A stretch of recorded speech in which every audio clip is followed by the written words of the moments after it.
So eto na nga po mga kaibigan, Troy Rosario posibleng palitan si Isaac Go sa Barangay Ginebra at Barangay Ginebra naka-jackpot ng matindi kay Troy Rosario. Kumpirmado na maglalaro sa Barangay Ginebra. And bago yan kaibigan, balay kayo subscribe po muna din, pahit na rin po ng notification bell. Maraming salamat po. Finally mga kaibigan, nagsalita na ang pinakahinihintay natin na si Troy Rosario. At ang sinabi po niya mga kaibigan ay naghihintay din talaga siya ng offer na ibibigay ng Barangay Ginebra sa kanya, which is ang Barangay Ginebra naman ay nangangapa din sa magiging desisyon nga po nitong si Troy Rosario. So parehas pong gusto na magkabilang kampo ni Troy at ng Barangay Ginebra na makuha ang isa't isa. Itong si Troy Rosario, inamin po niya noon pa man na talagang idol team niya ang Barangay Ginebra mga kaibigan, at doon po talaga niya gustong makapaglaro kahit noon pa man. At dahil nga po officially free agent na si Troy Rosario, ay sa Ginebra lamang siya talaga ngayon na posibleng mapunta. Bakit ko nasabi mga kaibigan? May TNT, malabo na yun mga kaibigan.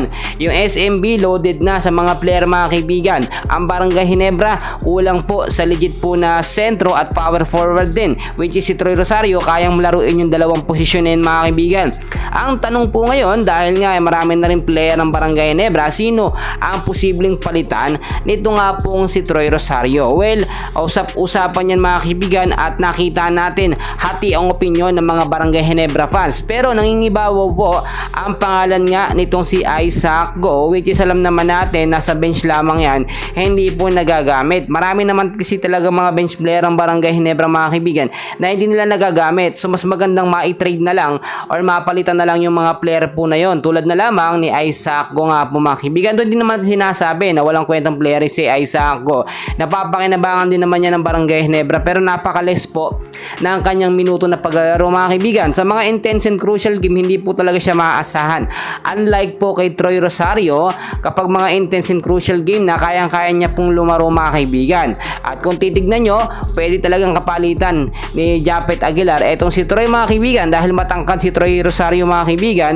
Bukod pa po dyan, naglalaro siya bilang power forward at kayang-kaya niya din pumosisyon bilang sentro at malakas sa defender po ng Barangay Ginebra. At kahit noon pa man, alam naman natin kapaan lang ang nangyayari dyan, hindi kasi alam ng Barangay Ginebra ang magiging desisyon niya itong si Troy Rosario kung saan siya maglalaro.